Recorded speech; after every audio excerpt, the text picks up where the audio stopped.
Assalamualaikum. Assalamualaikum warahmatullahi wabarakatuh. Okay, good morning everyone. So today I would like to teach you one of the concepts to measure a quality of tests. Previously we've discussed about validity, so check my YouTube video, and today we are going to discuss the reliability. Do you still remember how do you define reality, everybody? Okay, good. So it is the function of reliability is to assess overall consistency of a measure, whether it is whether the test that we create, for example, have good consistency or not. Unlike validity, which you have to assess one by one for each item. So assuming that you have 10 questions, you are going to assess number one, number two, number three, one by one. But reliability will assess you as a set of system, a set of test item. In investigating the reliability, we have like two versions, two type. You may use the Cronbach Alpha as well as coded Richardson 20. Okay, so it's up to you whether you are confident with the Cronbach Alpha or coded Richardson. But I hope you understand how to use both of them quite well. And then how the test is reliable. You may, for example, if you are using Cronbach Alpha, you may use this, and then reliability could decision use this, but actually it's almost similar, that it's going to be like good if it is more or very good or excellent if it is above than 80 something. So beyond than that, it's categorized as poor or very poor, so it's up to you. Okay, the classification. um in order to be able to identify this as a good, I suggest you that it's going to fall into this range between 0.80 something to 1. Good. Okay, even though acceptable is okay, but it's going to be better this way, or maximum is going to be 0.7. Acceptable, not questionable. Okay, so we are going to use the same set questions that I gave you in the week 6. Previously we used to get validity. Now we are learning how to use. It can be manually, it can be using Excel. So we are trying to identify reliability using Cronbach Alpha first. Here, as you can see, I have like number. That's too big. Picture of it. Okay, so basically here I have like number of participants. Get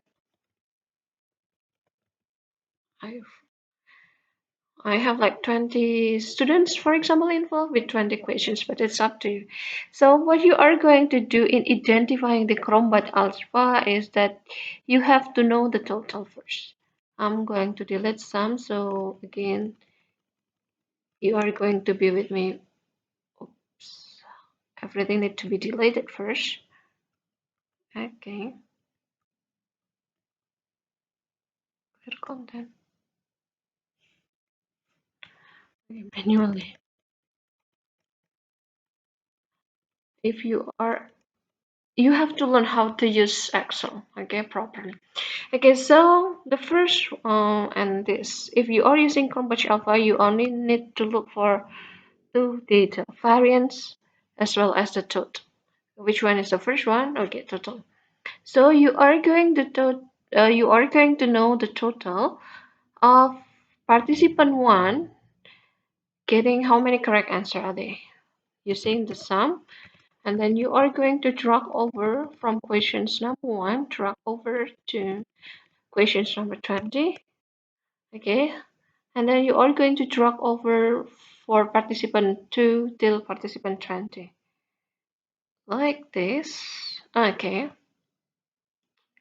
you have to remember this is the formula using Cronbach Alpha, a bit different. Before we do this variance, for the variances you are going to type equal 4 dot P, and then you are going to block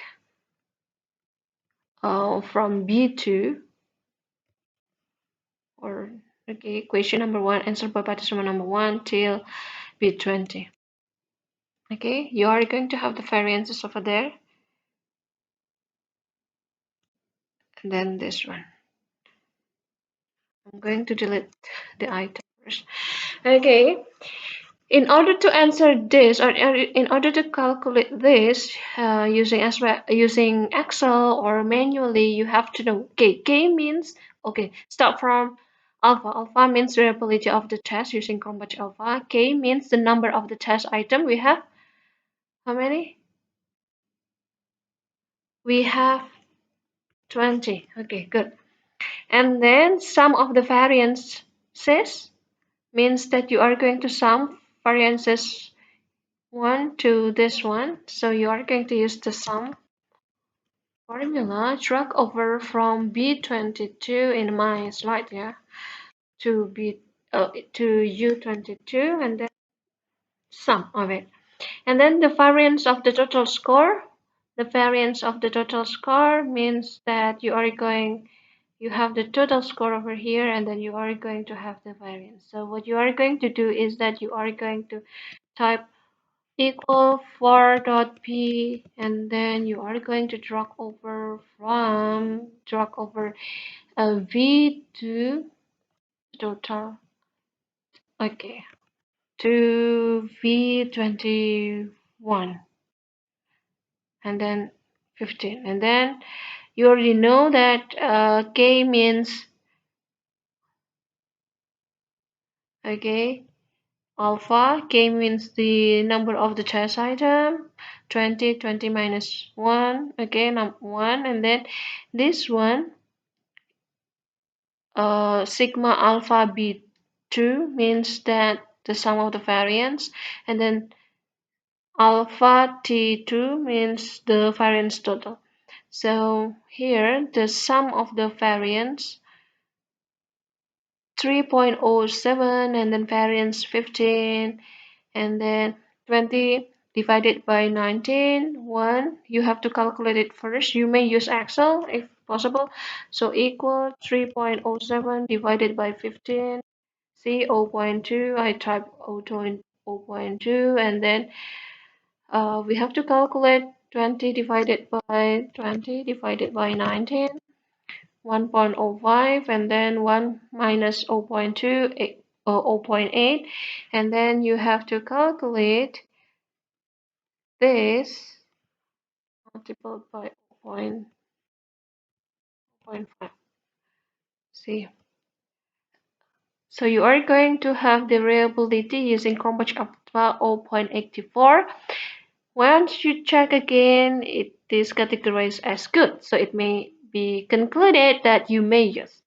How about investigating reliability using different scale? How about using Cooney-Richardson? Cooney-Richardson. So again, we have like 20 questions.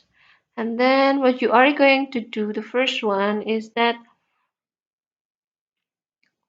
you are going to calculate several components. NP means the total correct answer. Okay, I'm going to delete some item here, probably. Oh, it'll be easier for you to understand the context. Let me clear context. XT.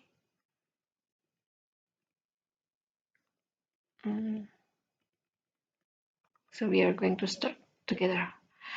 Okay, so we are going to start looking from XT means the total.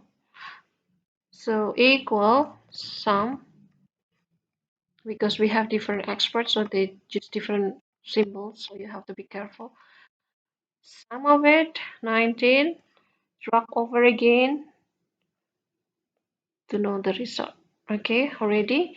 And then it means that you have to kind of like make it, you have to quadrant. Okay, so you may use manually, like what I say manually is equal 19